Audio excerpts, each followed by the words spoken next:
perkenalkan nama saya Lesia, NIM 141191006.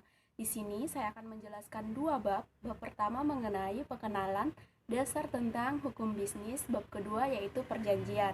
Nah, kita langsung saja ke bab pertama. Pertama itu apa sih itu hukum? Menurut Rudolf von Jering mengatakan bahwa hukum adalah keseluruhan peraturan yang memaksa yang berlaku dalam suatu negara. Nah, ciri-ciri hukum itu apa sih? Ada dua. Yang pertama, adanya perintah atau larangan. Yang kedua itu perintah atau larangan tersebut itu harus dipatuhi, ditaati oleh setiap orang. Jadi sifatnya itu mengatur dan memaksa.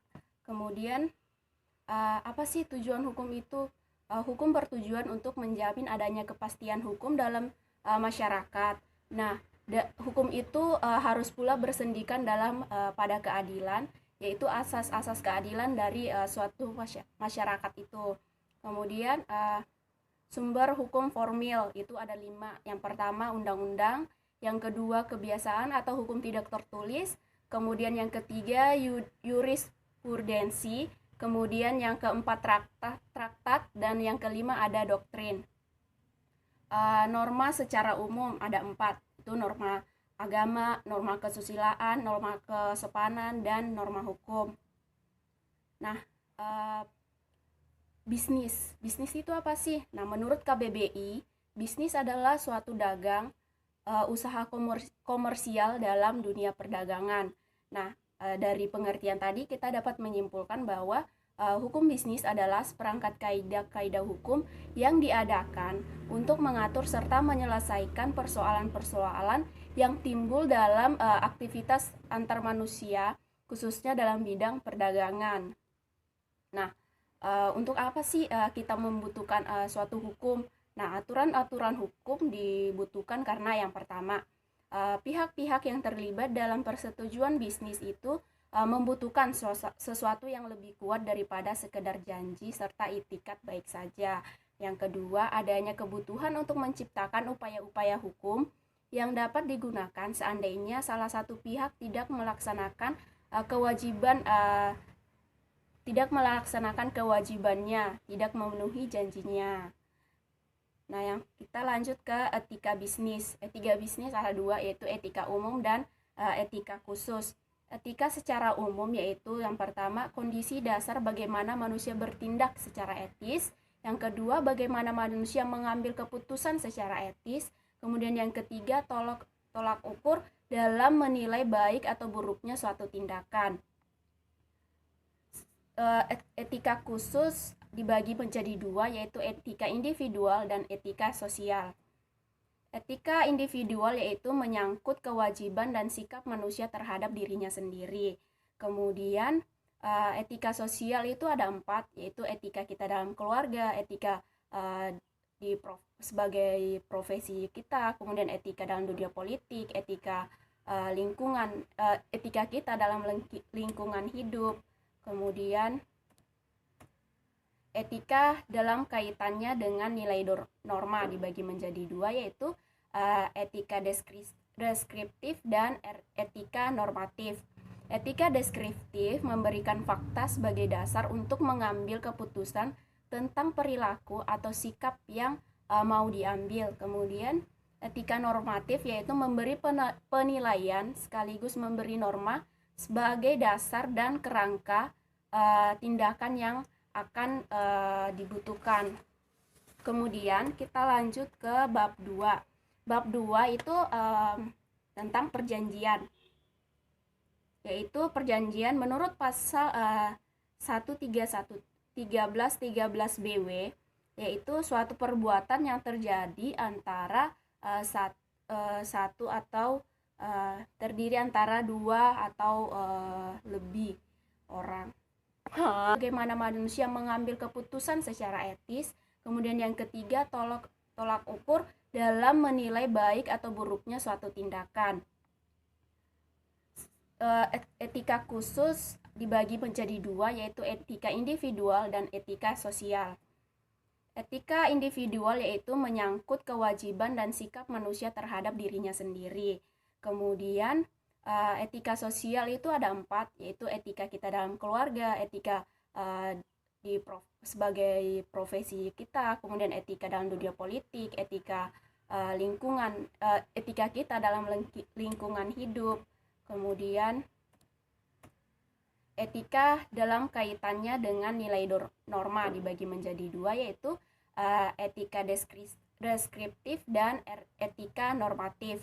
Etika deskriptif memberikan fakta sebagai dasar untuk mengambil keputusan tentang perilaku atau sikap yang mau diambil. Kemudian etika normatif yaitu memberi penilaian sekaligus memberi norma sebagai dasar dan kerangka tindakan yang akan dibutuhkan. Oke guys, sekarang kita lanjut ke bab 2 mengenai perjanjian. Menurut pasal 1313 BW, perjanjian merupakan suatu perbuatan yang terjadi antara satu orang atau lebih mengikatkan dirinya terhadap orang lain atau lebih. Kemudian sabik hukum, itu pendukung hak dan kewajiban yang melaksanakan perbuatan hukum. Itu ada dua, yaitu orang pribadi dan badan hukum. Badan hukum ini terdiri dari PT, koperasi, yayasan, dan lain-lain. Kemudian syarat sahnya perjanjian diatur di dalam pasal 1320 KUHP Perdata. Yang pertama, sepakat untuk mengikatkan diri. Jadi kedua belah pihak ini sepakat untuk mengikatkan diri dalam suatu perjanjian tanpa adanya paksaan. Kemudian yang kedua, cakap untuk membuat suatu perjanjian, yaitu dewasa, umur 18 tahun ke atas, kemudian sehat akal dan pikiran. Kemudian yang ketiga, suatu hal tertentu, yaitu objek yang diperjanjikan terlihat dengan jelas, yaitu spesifik, dimana contohnya menjual barang apa, mereknya apa, barang apakah masih baru atau udah bekas, lebih detail. Kemudian yang keempat, suatu sebab yang halal. Kemudian yaitu tidak dilarang oleh hukum dan sesuai dengan peraturan yang berlaku. Kemudian asas-asas hukum perjanjian, yaitu yang pertama, asas kebebasan berkontrak, asas konsensualitas, asas itikat baik, asas kepastian hukum, dan asas kepribadian. Yaitu selanjutnya uji 1320 BW, itu ada syarat subjektif dan syarat objektif. Syarat subjektif ini terdiri dari kesepakatan dan kecakapan, yang apabila tidak dipenuhi itu dapat saja bisa dibatalkan atau tidak sesuai dengan kedua belah pihak. Kemudian syarat objektif terdiri dari objek tertentu dan suatu sebab yang halal. Apabila ini tidak dipenuhi, maka batal demi hukum dan dianggap tidak pernah ada. Kemudian objek perikatan, yaitu perjanjian, prestasi yang diatur dalam 1234 BW ada 3, yaitu memberi sesuatu, berbuat sesuatu, dan tidak berbuat sesuatu. One prestasi, yaitu salah satu belah pihak tidak menjalankan kewajibannya sesuai dengan hal yang telah diperjanjikan. Sedangkan overmatch, yaitu peristiwa yang terjadi tidak terduga, yang terjadi di luar kesalahan debitor setelah ditutupnya perjanjian, yang menghalangi debitor untuk memenuhi prestasinya, di mana debitor tidak dapat dipersalahkan dan tidak menanggung resiko atas kejadian tersebut. Nah, yang terakhir adalah jenis-jenis perjanjian. Itu ada banyak, yaitu contohnya perjanjian jual beli, sewa menyewa, persekutuan, contohnya perkumpulan tari. Kemudian hibah, yaitu pemberian syarat cuma-cuma, tidak ada timbal balik. Kemudian penitipan barang, pinjam pakai, kemudian pinjam meminjam, kemudian bunga tetap, yaitu kredit, kemudian penanggungan, perdamaian, perjanjian kerja, dan sebagainya. Sekian. One prestasi, yaitu salah satu belah pihak tidak menjalankan kewajibannya sesuai dengan hal yang telah diperjanjikan. Sedangkan overmatch, yaitu peristiwa yang terjadi tidak terduga yang terjadi di luar kesalahan debitur setelah ditutupnya perjanjian yang menghalangi debitur untuk memenuhi prestasinya, di mana debitur tidak dapat dipersalahkan dan tidak menanggung resiko atas kejadian tersebut. Nah, yang terakhir adalah jenis-jenis perjanjian. Itu ada banyak, yaitu contohnya perjanjian jual beli, sewa menyewa, persekutuan, contohnya perkumpulan tari, kemudian hibah, yaitu pemberian syarat cuma-cuma tidak ada timbal balik, kemudian penitipan barang, pinjam pakai, kemudian pinjam meminjam, kemudian bunga tetap yaitu kredit, kemudian penanggungan, perdamaian, perjanjian kerja, dan sebagainya. Sekian. Hai, selanjutnya materinya akan dijelaskan oleh saya. Sebelumnya perkenalkan, nama saya Catherine Melania, nomornya 1411909. Hari ini materi yang akan disampaikan tentang kontrak bisnis, yaitu memiliki pengertian sendiri, yaitu kesepakatan antara dua atau lebih pihak yang bersangkutan untuk mencapai kesepakatan bersama, baik secara tertulis maupun lisan.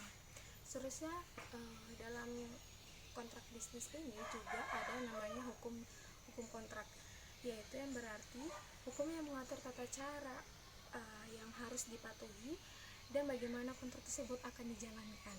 Selanjutnya yaitu tahapan penyusunan kontrak sendiri dibagi menjadi 3, yaitu yang pertama prakontrak yang di dalamnya berisi tentang negosiasi dan pembuatan nota kesepakatan.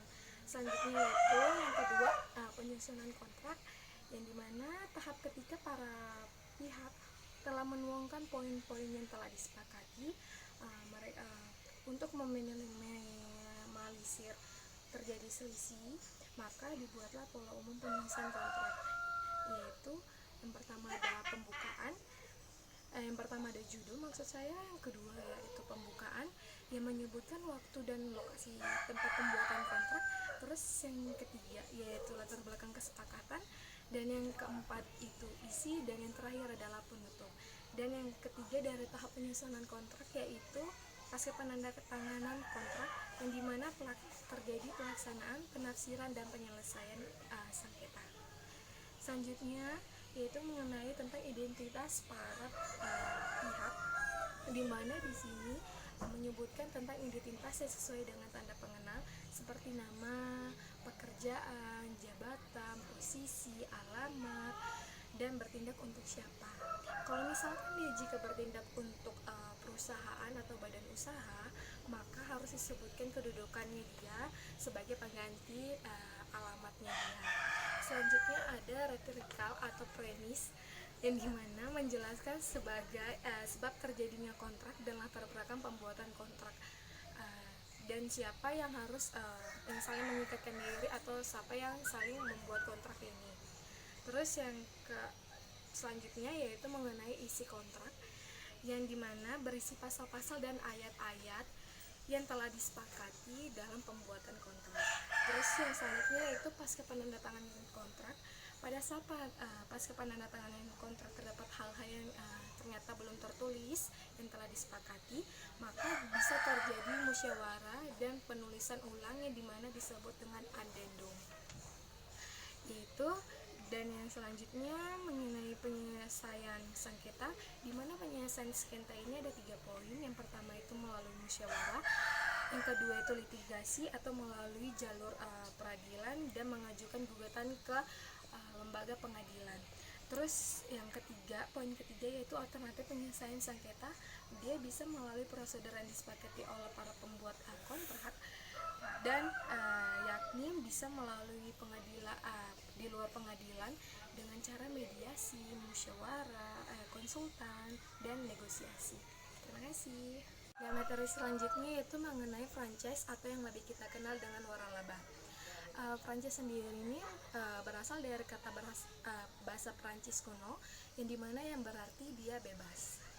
Sedangkan franchise atau waralaba ini pertama kali dikenalkan oleh LPPM atau Lembaga Pendidikan dan Pembinaan Manajemen, yang dia memperkenalkan kata waralaba sebagai pengganti dari franchise. Waralaba sendiri berasal dari kata wara, yang berarti dia lebih atau istimewa, dan laba yang berarti keuntungan. contoh franchise asing atau dari negara luar seperti KFC, Pizza Hut, Wendy's, Starbucks, dan yang lain-lainnya. Sedangkan kalau yang dari Indonesia atau dari lokal itu contohnya ada Es Teler 77 dan juga ada Teh 2 Daun ataupun Pondok Coklat. Selanjutnya pengertian waralaba sendiri yaitu hak khusus yang dimiliki perseorangan atau badan usaha yang telah berhasil dan dapat digunakan oleh pihak lain sesuai dengan perjanjian untuk tetapi tetap memperhatikan hukum yang berlaku. Sedangkan di sini dalam waralaba ada namanya pemberian waralaba yang berarti perseorangan atau badan usaha yang memberikan hak kepada penerima waralaba. Sedangkan penerima waralaba sendiri ini berarti perseorangan atau badan usaha yang diberikan hak oleh pemberi waralaba. Selanjutnya kriteria waralaba yang harus dipenuhi itu ada 4. Yang pertama, dia memiliki ciri khas usaha, terus terbukti sudah memberikan keuntungan pada usahanya. Yang ketiga yaitu mudah diajarkan dan mudah diaplikasikan, serta yang keempat adalah hak kekayaan intelektual yang telah terdaftar. Selanjutnya perjanjian waralaba itu memuat yang pertama itu nama dan alamat para pihak, terus kekayaan intelektual, yang ketiga yaitu kegiatan usaha, yang keempat yaitu hak dan kewajiban para pihak, serta yang kelima bantuan fasilitas bimbingan operasional, pelatihan, dan pemasaran yang diberikan pemberi waralaba. Yang selanjutnya itu dalam isi perjanjian waralaba juga memuat tentang wilayah usaha. Yang selanjutnya itu jangka perjanjian, tata cara pembayaran imbalan, serta yang terakhir yaitu tata cara perpanjangan atau pengakhiran dan pemutusan perjanjian yang telah disepakati. Dalam waralaba sendiri sebagai bisnis dia memiliki 2 jenis. Yang pertama waralaba produk dan merek dagang, serta waralaba format bisnis. Dalam waralaba sendiri ada memberikan keuntungan dan kerugian pastinya. Jadi keuntungan pertama yang kita bahas yaitu keuntungan pemberi waralaba. Yang pertama dia itu waralaba merupakan suatu organisasi sentra kecil yang secara ideal terdiri dari beberapa manajer yang berpengalaman luas dan mengkhususkan pada berbagai macam aspek bisnis yang menjadi perhatian dan tulang punggung organisasi tersebut. Terus pemberi waralaba akan lebih mudah untuk melakukan eksploitasi wilayah yang belum masuk dan dalam lingkungan operasinya. Sedangkan kerugian pemberi waralaba sendiri ini yaitu beberapa penerima waralaba cenderung menganggap dirinya sebagai independen. Pemberi waralaba juga harus memiliki keyakinan untuk menjamin bahwa standar dan kualitas barang dan jasa yang dijaganya melalui waralaba. Selanjutnya yaitu keuntungan penerima waralaba sendiri. Keuntungannya yaitu penerima waralaba dapat mengatasi kurangnya pengetahuan dasar dan pengetahuan khusus yang dimiliki melalui program pelatihan yang terstruktur dan pemberi waralaba. Sedangkan kerugian dari penerima waralaba sendiri yaitu dia tidak dapat dihindari hubungan antara pemberi waralaba dengan penerima waralaba pasti melibatkan penekanan pada pengawasan dan oleh pemberi waralaba. Waralaba sendiri sebagai bentuk suatu perjanjian dia memuat macam perjanjian timbal balik, memenuhi syarat-syaratnya perjanjian, penetapan asas-asas yang dimana terisi asas dari kebebasan berkontrak, kebebasan konsualisme, dan asas personalia atau juga asas itikat baik. Selanjutnya yaitu waralaba sebagai perjanjian formil. Waralaba juga sebagai menurut PP dan keputusan memperindak adalah suatu perikatan. Sekian dari saya, terima kasih. Jenis yang pertama waralaba produk dan merek dagang, serta waralaba format bisnis. Dalam waralaba sendiri ada memberikan keuntungan dan kerugian pastinya. Jadi keuntungan pertama yang kita bahas yaitu keuntungan pemberi waralaba. Yang pertama dia itu waralaba merupakan suatu organisasi sentral kecil yang secara ideal terdiri dari beberapa manajer yang berpengalaman luas dan mengkhususkan pada berbagai macam aspek bisnis yang menjadi perhatian dan tulang punggung organisasi tersebut. Terus pemberi waralaba akan lebih mudah untuk melakukan eksploitasi wilayah yang belum masuk dan dalam lingkungan operasinya. Sedangkan kerugian pemberi waralaba sendiri ini yaitu beberapa penerima waralaba cenderung menganggap dirinya sebagai independen.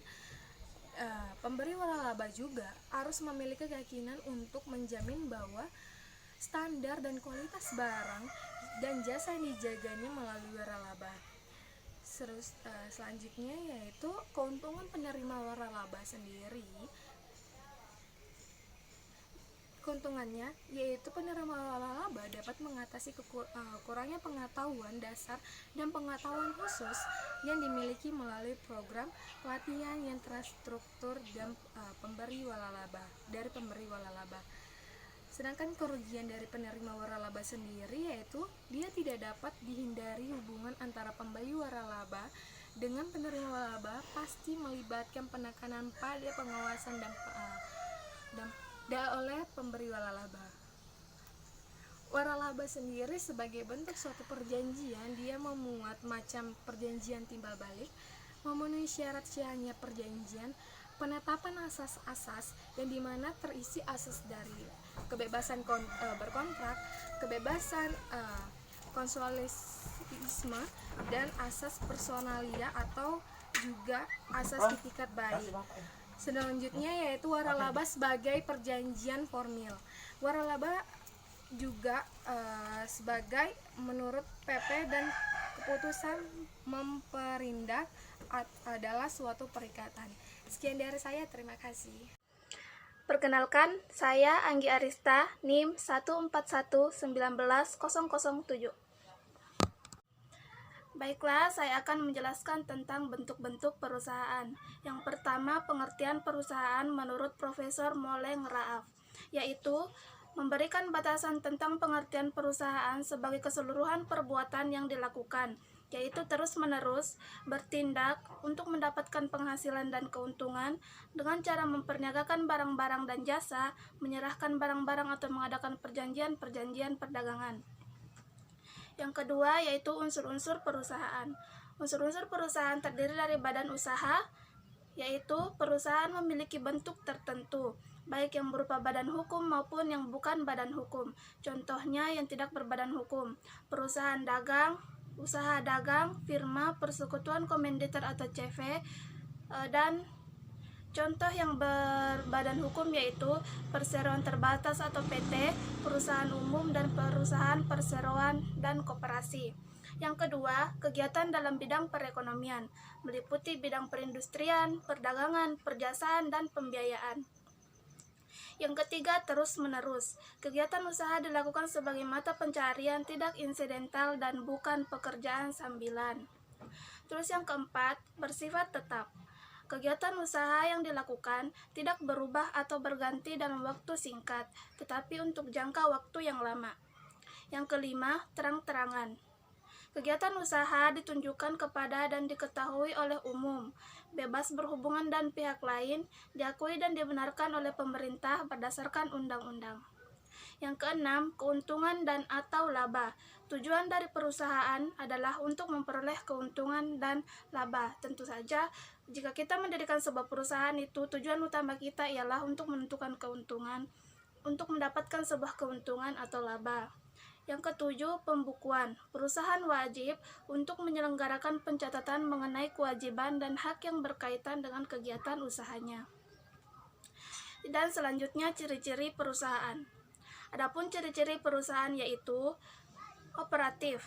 Yang pertama, operatif. Dalam perusahaan terdapat aktivitas yang berkenaan dengan kegiatan produksi, penyediaan ataupun perindustrian barang atau jasa. Yang kedua, koordinatif. Diperlukan agar semua bagian dalam perusahaan dapat bergerak ke arah yang sama dan saling mendukung satu sama lain. Yang ketiga, reguler. Diperlukan keteraturan yang dapat mendukung aktivitasnya agar dapat bergerak maju. Selanjutnya, dinamis. Agar bertahan, perusahaan harus mengikuti dan menyesuaikan diri terhadap perkembangan. Terus yang selanjutnya, formal. Perusahaan harus merupakan lembaga resmi yang terdapat di pemerintah. Terus selanjutnya, lokasi. Perusahaan didirikan pada tempat tertentu dalam suatu kawasan yang secara geografis jelas. Kelima, selanjutnya, pelayanan bersyarat. Perusahaan menghasilkan barang dan jasa untuk memenuhi kebutuhan masyarakat yang memerlukannya. Yang selanjutnya adalah tujuan perusahaan. Tujuan perusahaan dibagi menjadi dua, yaitu tujuan ekonomis dan tujuan sosial.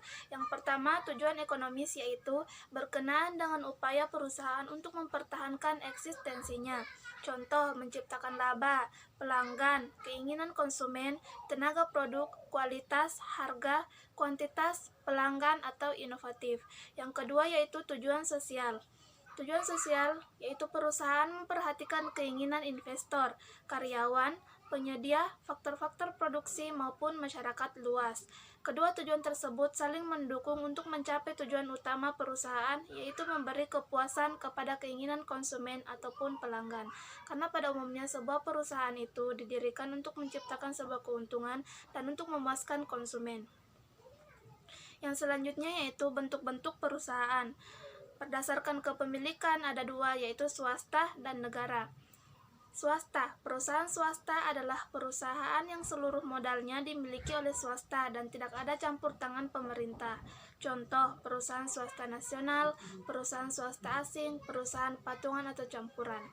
Yang kedua, negara. Perusahaan negara atau badan usaha milik negara atau BUMN adalah perusahaan yang seluruh atau sebagian besar modalnya dimiliki oleh negara melalui penyertaan secara langsung yang berasal dari kekayaan negara yang dipisahkan. Contoh, perusahaan umum atau Perum, perusahaan perseroan atau Persero. Selanjutnya ada UD atau usaha dagang.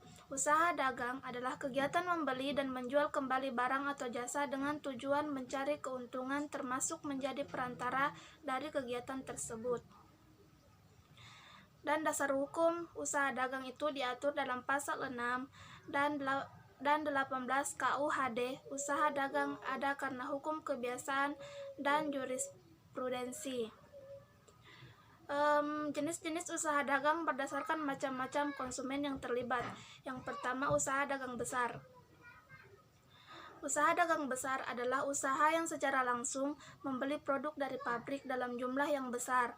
Usaha kemudian menjual barangnya ke sebagian pedagang dengan perantara yang volume penjualannya yang cukup besar. Contohnya usaha dagang yaitu grosir. Yang kedua, usaha dagang perantara atau middleman adalah usaha yang membeli dari partai besar untuk dijual kembali ke pengecer dalam jumlah sedang. Contohnya yaitu subgrosir. Yang ketiga, usaha dagang pengecer atau retailer, yaitu usaha langsung yang berhubungan dengan konsumen. Konsumen dapat membeli secara eceran atau produk yang ditawarkan. Yang selanjutnya yaitu CV atau Commanditaire Financier, yaitu badan usaha bisnis yang didirikan dan dimiliki oleh dua orang atau lebih untuk mencapai tujuan bersama dengan tingkat keterlibatan yang berbeda-beda di antar anggotanya. Persekutuan yang terdiri dari sekutu aktif atau anggota yang mengelola usaha dan melibatkan harta pribadinya ketika krisis finansial, dan sekutu pasif atau anggota yang menanamkan modal saja. Karakteristik CV yaitu tidak dimiliki badan usaha lain, yaitu CV didirikan minimal 2 orang, yang salah satunya akan bertindak selaku pesero aktif atau pesero pengurus yang nantinya akan bergelar direktur, sedangkan yang lain akan bertindak selaku persero komanditer atau persero diam atau persero pasif. Syarat-syarat mendirikan CV. Yang pertama, didirikan minimal 2 orang atau lebih. Yang kedua, akta notaris. Yang ketiga, mempunyai izin seperti surat izin domisili usaha, NPWP, NIP, atau nomor induk berusaha dari OSS. Selanjutnya yaitu firma. Firma diatur dalam pasal 1618 sampai dengan 35 KUHD. Firma adalah perusahaan yang didirikan oleh 2 orang atau lebih dan menjalankan perusahaan atas nama perusahaan. Dalam persekutuan, firma umumnya seluruh sekutu memiliki kewajiban tidak terbatas terhadap utang perusahaan. Yang selanjutnya, untuk mendirikan firma terdiri dari 2 cara. Pertama, melalui akta resmi, dan yang kedua, akta di bawah tangan. Adapun keunikan dari firma yaitu yang pertama yaitu memiliki nama bersama. Contohnya FA Joko bersaudara. Yang kedua, firma biasanya didirikan oleh orang-orang yang memiliki hubungan keluarga atau merupakan suatu usaha keluarga. Nah, jadi jika kalian ingin membangun sebuah usaha dalam satu keluarga, bisa menggunakan perusahaan firma. Yang selanjutnya yaitu PT atau perseroan terbatas. Perseroan terbatas yaitu perusahaan yang memiliki badan hukum resmi yang dimiliki oleh 2 orang atau lebih, dengan tanggung jawab hanya berlaku pada perusahaan tanpa melibatkan harta pribadi dan anggota pemegang saham terbatas pada saham yang dimilikinya. Sekian dari saya tentang bentuk-bentuk perusahaan. Terima kasih. Assalamualaikum warahmatullahi wabarakatuh. Selamat pagi. Perkenalkan, nama saya Audi Fiska, NIM 141190008. Ini saya akan menjelaskan tentang bab 6 yaitu ketenagakerjaan. Yang pertama di sini adalah pengertian ketenagakerjaan. Menurut Undang-Undang Nomor 13 Tahun 2003 tentang ketenagakerjaan, dijelaskan ketenagakerjaan adalah hal yang berhubungan dengan tenaga kerja pada waktu sebelum, selama, dan sesudah masa kerja. Kemudian ada pengertian lainnya yaitu adalah suatu kegiatan ekonomi yang dilakukan oleh seseorang untuk memperoleh pendapatan atau keuntungan dengan nama bekerja paling sedikit 1 jam secara terus-menerus dalam seminggu.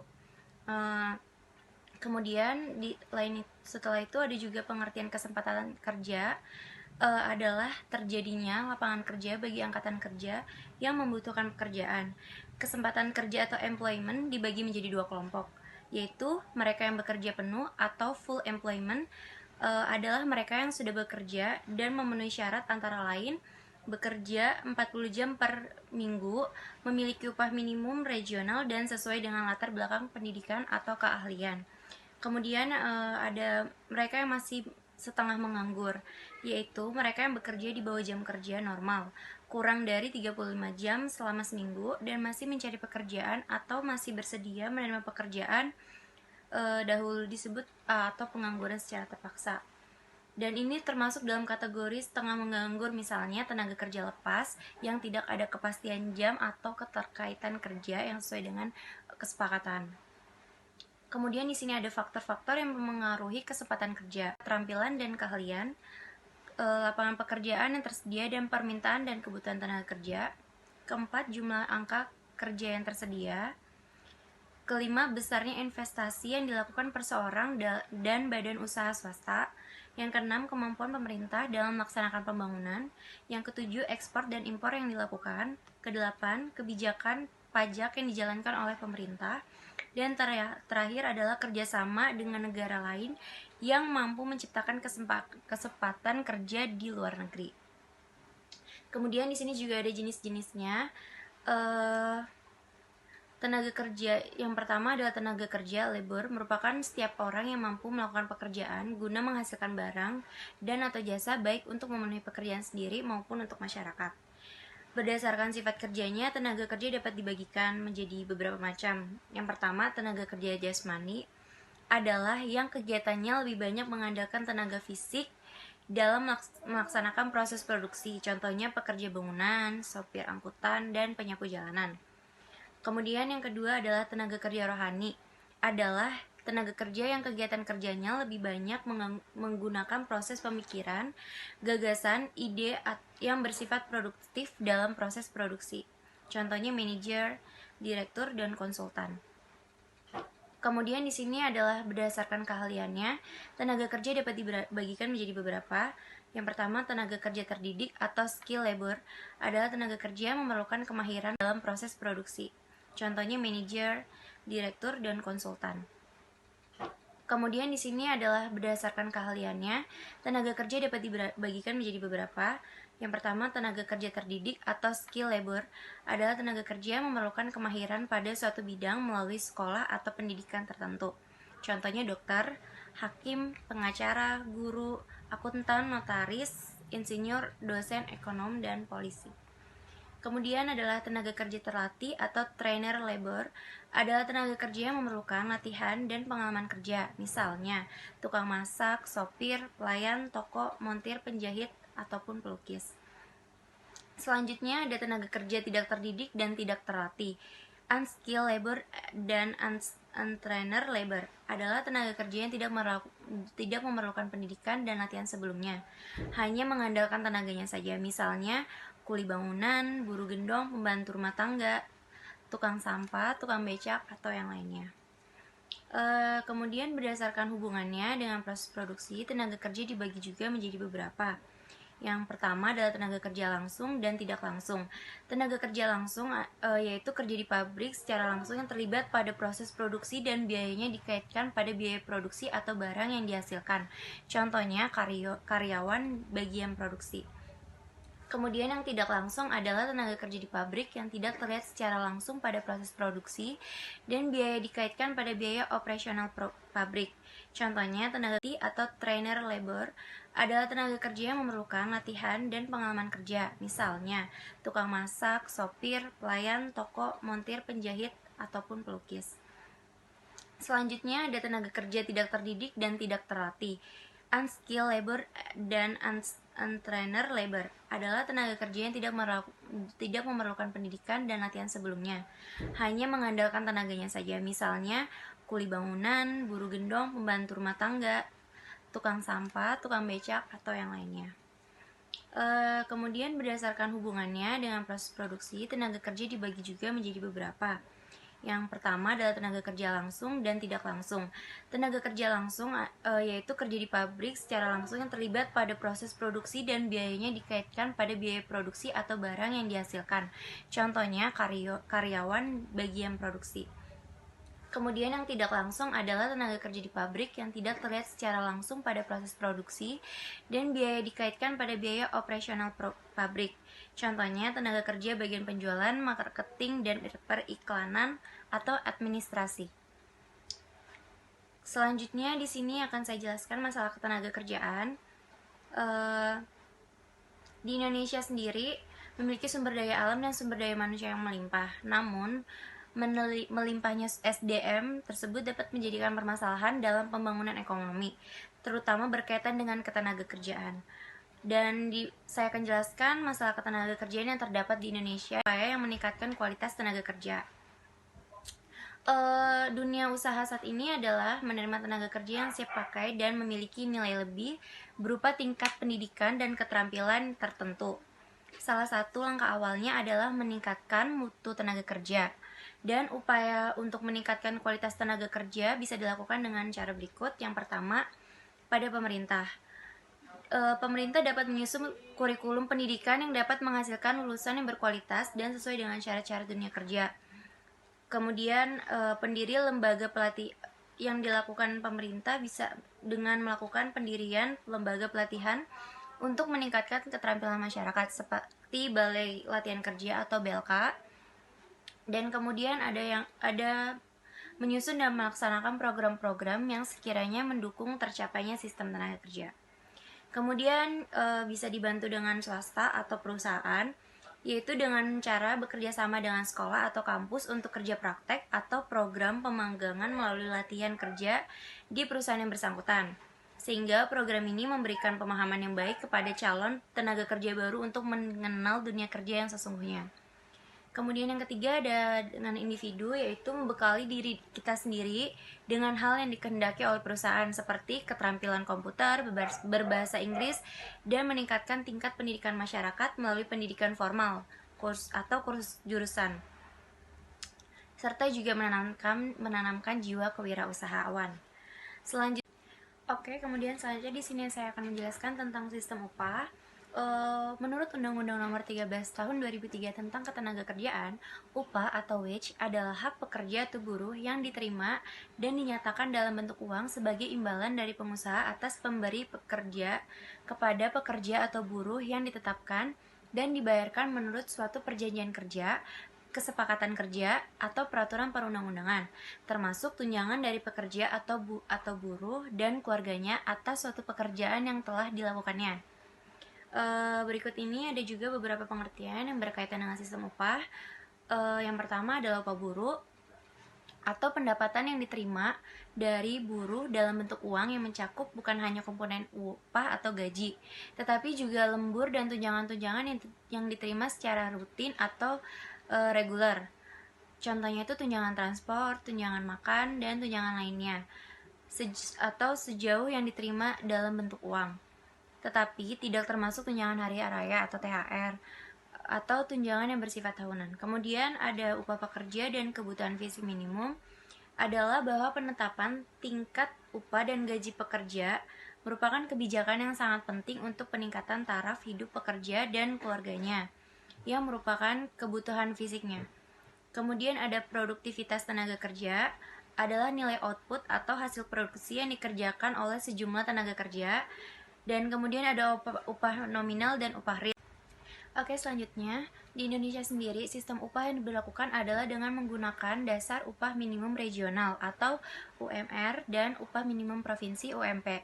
Artinya, pengusaha harus memberi upah tenaga kerja minimal sebesar UMR atau UMP tersebut. UMR atau UMP tidak sama besarnya untuk tiap-tiap daerah. Salah satu faktor penyebabnya adalah kemahalan di setiap daerah yang tidak sama. Sedangkan ada beberapa macam pemberian upah, antara lain yang pertama upah waktu atau jangka, artinya upah dihitung berdasarkan lamanya bekerja, seperti jam, hari, minggu, atau bulan. Kemudian yang kedua adalah upah borongan, artinya upah yang dihitung berdasarkan kesepakatan bersama untuk menyelesaikan suatu proyek tertentu. Yang ketiga adalah upah satuan, artinya upah yang dihitung berdasarkan banyaknya barang yang dihasilkan. Yang keempat adalah upah skala berubah, artinya upah buruh tergantung hasil penjualan perusahaan dengan terlebih dahulu ditentukan upah minimalnya. Kemudian yang kelima adalah upah indeks, artinya upah ditentukan oleh indeks hidup buruh dan keluarganya. Kemudian upah partisipasi, artinya buruh mendapat upah tertentu dan bagian laba. Dan yang terakhir adalah upah SHIO partnership, artinya buruh mendapat upah tertentu dan bagian laba berupa saham. Sekian presentasi atau resume dari bab 6 tentang ketenagakerjaan. Kurang lebihnya mohon maaf dan terima kasih. Sekian presentasi atau penjelasan dari saya mengenai bab 6 yaitu ketenagakerjaan. Kurang lebihnya mohon maaf. Terima kasih.